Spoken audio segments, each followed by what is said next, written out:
Hello students, आप सभी का मनोविज्ञान की इस क्लास में स्वागत है। और आज की क्लास में हम समाज मनोविज्ञान की परिभाषा और उसके विषय क्षेत्र के बारे में जानने की कोशिश करेंगे।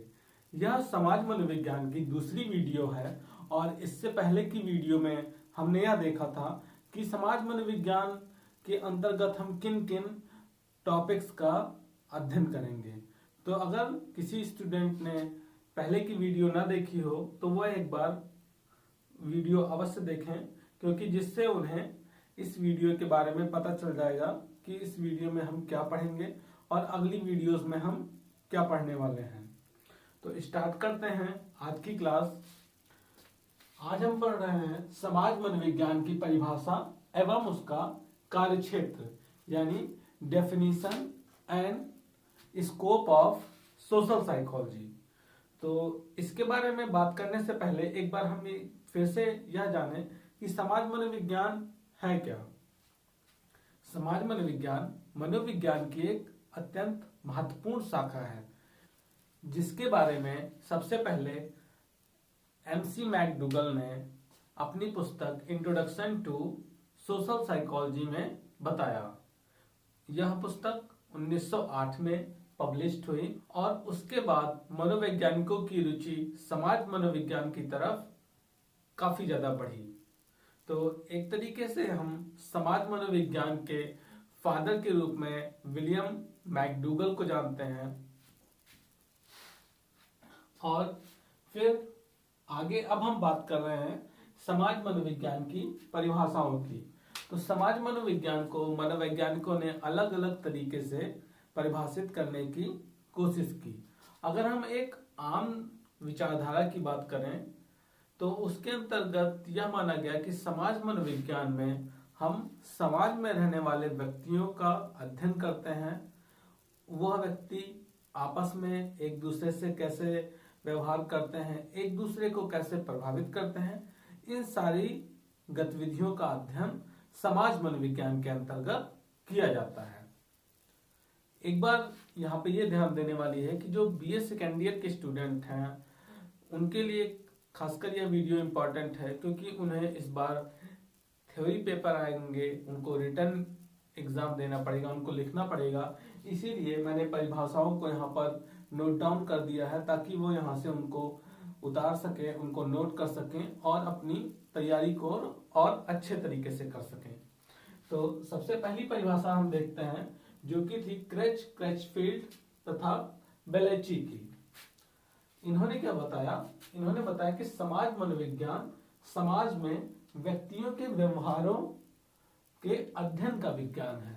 यानी समाज मनोविज्ञान में इन्होंने क्या बताया कि समाज मनोविज्ञान में व्यक्तियों के व्यवहारों का अध्ययन किया जाता है। मतलब जैसे समाज है, समाज में बहुत सारे व्यक्ति रहते हैं और वह व्यक्ति किस प्रकार से व्यवहार करते हैं, उन व्यवहारों का अध्ययन समाज मनोविज्ञान के अंतर्गत किया जाता है। यह किसकी परिभाषा थी? यह थी क्रैचफील्ड तथा बेलेची की। इसके बाद जो दूसरी परिभाषा है वह काफी महत्वपूर्ण है, जो कि किम्बल यंग ने दिया। किम्बल यंग ने 1962 में बताया कि समाज मनोविज्ञान व्यक्तियों की पारस्परिक अंतःक्रियाओं का तथा इन अंतःक्रियाओं का व्यक्ति विशेष के विचारों, भावनाओं, संवेगों एवं आदतों पर पड़ने वाले प्रभावों का अध्ययन करता है। अब इसको हम समझने की कोशिश करेंगे, इसको तोड़ के समझने की कोशिश करेंगे। इन्होंने क्या बताया कि समाज मनोविज्ञान व्यक्तियों की पारस्परिक अंतःक्रियाओं का, यहाँ पर एक वर्ड है पारस्परिक अंतःक्रिया, मतलब दो व्यक्ति हैं या दो से अधिक व्यक्ति हैं तो पारस्परिक रूप से अंतःक्रिया करते हैं, मतलब आपस में कैसे व्यवहार करते हैं उनका अध्ययन है। उसके बाद क्या बताया कि तथा इन अंतःक्रियाओं का व्यक्ति विशेष के विचारों, भावनाओं, संवेगों एवं आदतों पर पड़ने वाले प्रभावों का अध्ययन करता है। यानी एक बार फिर से समझेंगे कि इन्होंने बताया कि समाज मनोविज्ञान में दो व्यक्तियों या दो से अधिक व्यक्तियों के पारस्परिक अंतःक्रियाओं का अध्ययन होता है, यानी वो आपस में कैसे व्यवहार करते हैं, और फिर उस व्यवहार का व्यक्ति विशेष। अब वह व्यक्ति विशेष कौन हो सकता है? मान लीजिए दो व्यक्ति हैं तो दोनों ही व्यक्ति विशेष हैं, मतलब दोनों एक दूसरे के विचारों पर, एक दूसरे की आदतों पर, एक दूसरे के भावनाओं पर, एक दूसरे के संवेगों पर कैसा प्रभाव डाल रहे हैं उसका अध्ययन करते हैं। किसके अंतर्गत? समाज मनोविज्ञान के अंतर्गत। इसको एक एग्जाम्पल से समझते हैं कि जैसे मान लीजिए आप हैं, आपका एक मित्र है, और आपका मित्र यहाँ का ना रहकर वो विदेश का है, मान लीजिए वो चाइना का है या अमेरिका का है, कहीं का है, आपका एक मित्र है। तो आप उससे मिलते हैं, आप आपस में आप अंतःक्रिया करते हैं, ठीक है। आपस में आप अंतःक्रिया कर रहे हैं एक दूसरे से। अंतःक्रिया का मतलब है एक दूसरे से इंटरेक्शन कर रहे हैं, बातचीत कर रहे हैं, अपने विचारों का आदान प्रदान कर रहे हैं। तो अब क्या हो रहा है कि आप एक दूसरे से बात कर रहे हैं, फिर व्यक्ति अपने बारे में बताता है, आप अपने बारे में बता रहे हैं, सामने वाला व्यक्ति अपने बारे में बता रहा है। तो क्या होता है कि आपने देखा होगा कि हम एक दूसरे से प्रभावित होते हैं। कई बार हमें उनके कुछ विचार अच्छे लगते हैं तो उन विचारों को हम अपना लेते हैं, या आपने अपने मित्रों के साथ, अपने फ्रेंड्स के साथ भी ये चीजें देखी होंगी कि आपका फ्रेंड्स है, वो कोई बात बता रहा है, आपको वो बात अच्छी लगी तो आपने क्या किया, उस बात को अडॉप्ट कर लिया, यानी उस बात से आप प्रभावित हुए। उस बात से आप प्रभावित हुए या उसकी भावनाओं से प्रभावित हुए या आपने उसको प्रभावित किया, तो इसी चीज को हम अंतःक्रिया कहते हैं। तो अब एक बार फिर से इसको समझने की कोशिश करेंगे कि किम्बल यंग ने बताया कि समाज मनोविज्ञान में व्यक्तियों की पारस्परिक अंतःक्रियाओं का तथा इन अंतःक्रियाओं का व्यक्ति विशेष के विचारों, मतलब एक व्यक्ति है वो दूसरे के विचारों को प्रभावित कर रहा है और दूसरे के विचारों से प्रभावित हो रहा है, भावनाओं, उसकी भावनाओं को समझ रहा है और वह अपनी भावनाओं को भी उस तक पहुंचा रहा है, संवेगों एवं आदतों पर पड़ने वाले प्रभावों का अध्ययन है। जैसे एक व्यक्ति, एक फ्रेंड है आपका, वो सुबह जल्दी उठता है, सुबह अपना काम करता है, पढ़ाई करता है, सब कुछ टाइम टू टाइम करता है। तो कई बार क्या होता है कि हम उतने रेगुलर नहीं हैं, लेकिन हम उसकी आदतों को देखते हैं तो हम उसकी आदतों से प्रभावित हो जाते हैं और हम भी उसी की तरह कार्य करने की कोशिश करते हैं। यानी यहाँ पर जो कहा गया कि व्यक्ति विशेष के विचारों, भावनाओं, संवेगों एवं आदतों पर पड़ने वाले प्रभाव का अध्ययन करता है, ये चीज यहाँ पर क्लियर हो रही है। मैं इस चीज को बार बार इसलिए रिपीट कर रहा हूँ ताकि ये आपको एक ही बार में अच्छे से समझ में आ जाए, और जब दोबारा आप इसको एक बार पढ़ें तो आप हमेशा के लिए वो चीज आपके माइंड में बैठ जाए, ताकि आप एग्जाम में और अच्छे तरीके से उसको लिख पाए। तो समझ में आ गया होगा ये डेफिनेशन। इसके बाद हम अगली डेफिनेशन पे आते हैं, जो कि है आपकी बैरॉन एवं बर्न के अनुसार। बैरॉन एंड बर्न ने बताया कि समाज मनोविज्ञान एक ऐसा वैज्ञानिक क्षेत्र है जो सामाजिक परिस्थितियों में व्यवहार एवं चिंतन के स्वरूप एवं कारणों को समझने की कोशिश करता है। अब इसको हम थोड़ा सा समझने की कोशिश करते हैं कि इन्होंने बताया समाज मनोविज्ञान एक ऐसा वैज्ञानिक क्षेत्र है। इसको क्या होता है? वैज्ञानिक क्षेत्र बताया। और इसमें बताया इन्होंने कि जो सामाजिक परिस्थितियों में, जैसे सामाजिक परिस्थिति है, सोसाइटी है, तो सोसाइटी में जो व्यवहार हो रहे हैं, जो व्यवहार है और जो चिंतन है, उसका स्वरूप क्या है, उसका नेचर क्या है। मान लीजिए आप किसी प्रकार का व्यवहार कर रहे हैं तो आपके व्यवहार का क्या स्वरूप है, या उस व्यवहार का कारण क्या है। आप समाज में हैं और आप सबकी हेल्प कर रहे हैं, बहुत हेल्पफुल नेचर के हैं, तो उस व्यवहार के पीछे क्या कारण है, उसका स्वरूप क्या है, इन सारी चीजों का अध्ययन करना ही समाज मनोविज्ञान का विषय वस्तु है या समाज मनोविज्ञान का क्षेत्र है। तो ये समझ में आया आपको? ये परिभाषाएं सब मिलती जुलती हैं, बस इन्होंने क्या किया है कि अपने तरीके से शब्दों का चुनाव अलग अलग ढंग से किया है। वरना अगर आप इन परिभाषाओं के मेन मुद्दे पर जाएंगे या मेन पॉइंट पर जाएंगे तो कहीं ना कहीं सब एक ही बात कर रहे हैं, और लेकिन बस उस बात को कहने का तरीका अलग अलग है। तो अगर आप कॉन्सेप्ट को समझ जाएंगे तो आपको फिर बाद में प्रॉब्लम नहीं होगी। इसलिए आप रटने की कोशिश मत करिएगा, आप पहले कॉन्सेप्ट को समझने की कोशिश करिएगा। अब हम अगली परिभाषा देखते हैं जो कि दी गई फेल्डमैन के द्वारा। फेल्डमैन ने बताया कि यह एक ऐसा विज्ञान है जिसमें किसी एक व्यक्ति का चिंतन, भावनाएं एवं क्रियाएं दूसरे व्यक्तियों को किस प्रकार प्रभावित करती हैं उसका अध्ययन है। यानी इसमें फेल्डमैन ने यह बताने की कोशिश की है कि अगर एक व्यक्ति है तो उस व्यक्ति की जो चिंतन है, मतलब उसकी थिंकिंग कैसी, वो सोचता किस प्रकार है, उसकी भावनाएं कैसी हैं और वह किस प्रकार व्यवहार करता है, और उस व्यवहार का दूसरे व्यक्ति पर क्या प्रभाव पड़ता है, इस चीज का अध्ययन ही समाज मनोविज्ञान का विषय वस्तु है। तो ये तीनों परिभाषाएं आपको समझ में आई होंगी। तीनों नहीं, चारों परिभाषाएं, ये चारों परिभाषाएं आपको समझ में आई होंगी जो कि क्रैचफील्ड, किम्बल यंग, बैरोन और फेल्डमैन के द्वारा दी गई। तो अब हम बात करते हैं समाज मनोविज्ञान के कार्यक्षेत्र की, यानी स्कोप ऑफ सोशल साइकोलॉजी। तो कार्यक्षेत्र सामाजिक व्यवहार के विभिन्न पहलू आपस में मिलकर समाज मनोविज्ञान के कार्यक्षेत्र का निर्माण करते हैं। यहां पर 2 पॉइंट हैं जो महत्वपूर्ण हैं। पहला पॉइंट है आपका सामाजिक व्यवहार। समाज कार्यक्षेत्र क्या बताया गया कि सामाजिक व्यवहार के विभिन्न पहलू आपस में मिलकर समाज मनोविज्ञान के कार्यक्षेत्र का निर्माण करते हैं। तो पहला हम देखेंगे सामाजिक व्यवहार क्या है, और दूसरा उसके जो पहलू हैं वो क्या है।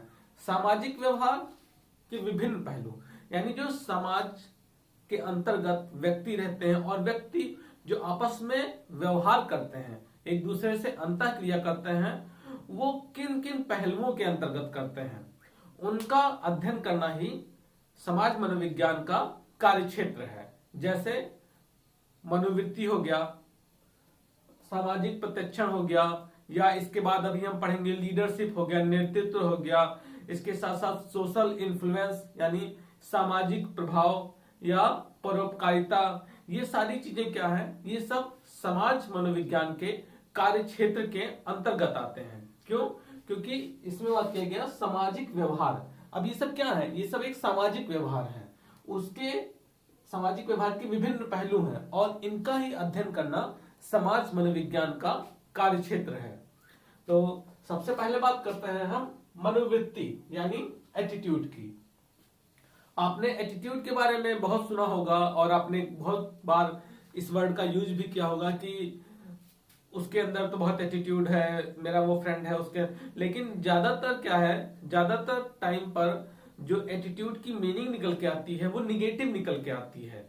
जैसे आपने भी सुना होगा, तो वो क्या है, वो निगेटिव रूप में एटीट्यूड को देखा गया है कि उसके अंदर तो अरे बड़ा एटीट्यूड है, या मेरी फ्रेंड है वो बहुत एटीट्यूड वाली है। लेकिन एटीट्यूड क्या है, मनोवृत्ति क्या होती है, मनोवृत्ति एक मनोदशा कहते हैं उसको। मनोवृत्ति को एक तरीके से मनोदशा कह सकते हैं, और मनोदशा पॉजिटिव भी हो सकती है और निगेटिव भी हो सकती है, दोनों तरह की हो सकती है। यह एक मनोदशा है जो कि पॉजिटिव और निगेटिव दोनों तरीकों की हो सकती है।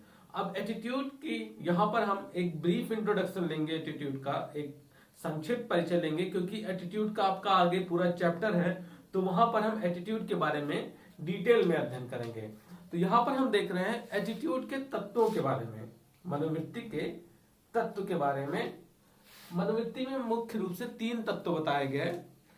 पहला संवेगात्मक तत्व यानी अफेक्टिव कंपोनेंट, दूसरा है व्यवहार परक तत्व या बिहेवियरल कंपोनेंट, और तीसरा है आपका कॉग्निटिव कंपोनेंट या संज्ञानात्मक तत्व। इन तीनों तत्वों, ये तीनों मनोवृत्ति के महत्वपूर्ण तत्व हैं और इन्हें हम शॉर्ट फॉर्म में ABC ऑफ एटीट्यूड कहते हैं। संवेगात्मक, व्यवहारपरक, संज्ञानात्मक। आप तीनों को परिचित हैं तीनों से। संवेगात्मक यानी जो संवेग से जुड़ा हो, जो भाव से जुड़ा हो। व्यवहारपरक जो हमारे बिहेवियर से जुड़ा होता है। और लास्ट में संज्ञानात्मक जो हमारी थिंकिंग से रिलेटेड होता है। तो ये 3 तत्व हैं मनोवृत्ति के। इसके बाद 3 तत्वों के बाद मनोवृत्ति में 3 महत्वपूर्ण पहलू भी बताए गए हैं, 3 महत्वपूर्ण एस्पेक्ट भी बताए गए हैं मनोवृत्ति के। वो कौन कौन से एस्पेक्ट हैं उनको देखते हैं एक बार। तो सबसे पहला जो आपका है वो है मनोवृत्ति में परिवर्तन। मतलब एक मान लीजिए एक व्यक्ति है, उसकी मनोवृत्ति एक सेट मनोवृत्ति बन गई है। जैसे हमारी मनोवृत्ति है इंडियंस की कि जो अंग्रेज हैं वो बुरे हैं, वो उन्होंने हमारे ऊपर राज किया, उन्होंने बहुत क्रूरता दिखाई। तो ये क्या है, ये एक मनोदशा है उनके प्रति। अब पहला क्या है मनोवृत्ति, उसके बाद अब इसमें मान लीजिए हमें परिवर्तन लाना हो तो हमें एक नई मनोवृत्ति का निर्माण करना पड़ेगा। तो मनोवृत्ति के जो मेन पहलू हैं, एस्पेक्ट हैं, वो कौन से हैं? मनोवृत्ति में परिवर्तन, चेंज इन एटीट्यूड। दूसरा है आपका मनोवृत्ति का निर्माण, यानी मनोवृत्ति का निर्माण कैसे होता है।